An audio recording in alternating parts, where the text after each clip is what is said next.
SIR की वैधता को लेकर सुप्रीम कोर्ट की तरफ से फैसला। देश में एसआईआर चलता रहेगा, सुप्रीम कोर्ट की तरफ से कहा गया है। सुप्रीम कोर्ट ने इलेक्शन कमीशन की शक्तियों को बरकरार रखा है। इलेक्शन कमीशन के पास एसआईआर कराने की शक्ति है। सुप्रीम कोर्ट की तरफ से यह कहा गया है, एसआईआर कराना चुनाव आयोग का अधिकार है। यह सुप्रीम कोर्ट की तरफ से टिप्पणी।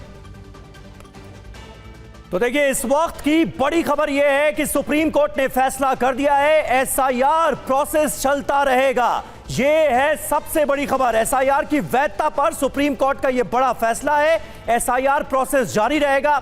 सुप्रीम कोर्ट ने इलेक्शन कमीशन की, चुनाव आयोग की शक्तियों को बरकरार रखा है।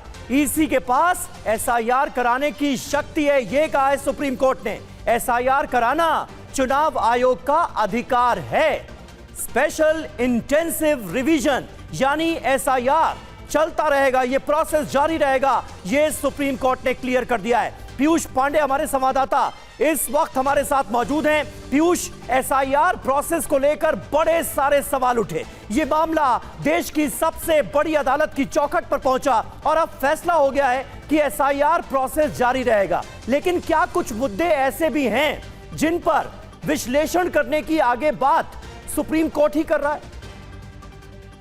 बिल्कुल समीर, देखिए, सुप्रीम कोर्ट अभी फैसला इस मामले में सुना रहा है और अभी तक जो फैसला सुनाया गया है उसमें सुप्रीम कोर्ट ने सीधे तौर पर यह कहा है कि अंडर आर्टिकल 326 जो शक्तियां भारत निर्वाचन आयोग के पास हैं, वो उसको बरकरार रखते हुए सुप्रीम कोर्ट ने यह स्पष्ट कर दिया है कि अंडर आर्टिकल 326 के तहत ही स्पेशल इंटेंसिव रिवीजन का जो आदेश था वो चुनाव आयोग की ओर से जारी किया गया।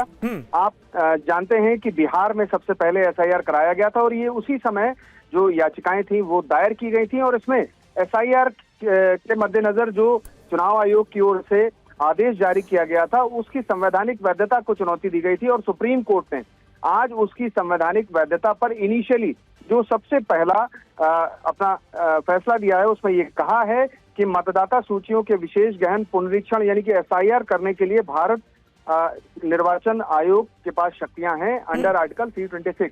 और इसके अलावा जो आप अभी बात कर रहे थे कि इसका इंटरप्रिटेशन किया जा सकता है या कोई जो कमियां गिनाई गई थी याचिका में, खास तौर पर एसआईआर को लेकर के, उस पर ही सीजेआई की अध्यक्षता वाली बेंच विश्लेषण कर रही है और अभी फैसला दिया जा रहा है इस मामले में। जी समीर।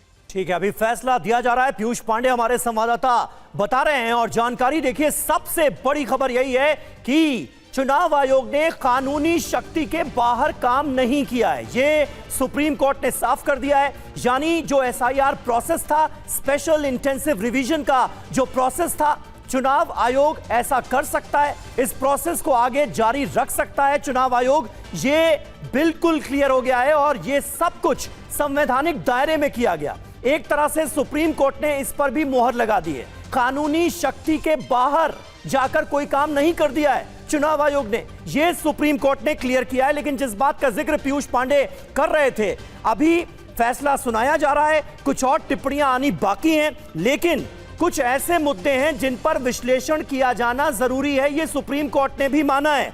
जैसे कि क्या चुनाव आयोग के पास एसआईआर जैसी प्रक्रिया संचालित करने का अधिकार है, इस पर विश्लेषण आवश्यक है, यह सुप्रीम कोर्ट की तरफ से कहा गया है, सीजेआई सूर्यकांत की तरफ से कहा गया है। लेकिन अपने आप में सबसे बड़ी खबर यही है कि सुप्रीम कोर्ट ने यह साफ कर दिया है कि एसआईआर प्रोसेस में कहीं कोई दिक्कत नहीं है, यह प्रोसेस जारी रहेगा। सुप्रीम कोर्ट ने इलेक्शन कमीशन की जो शक्तियां हैं उसे बरकरार रखने का फैसला किया है और यह क्लियर कर दिया है कि कानूनी शक्ति के बाहर जाकर चुनाव आयोग ने कोई काम नहीं किया है।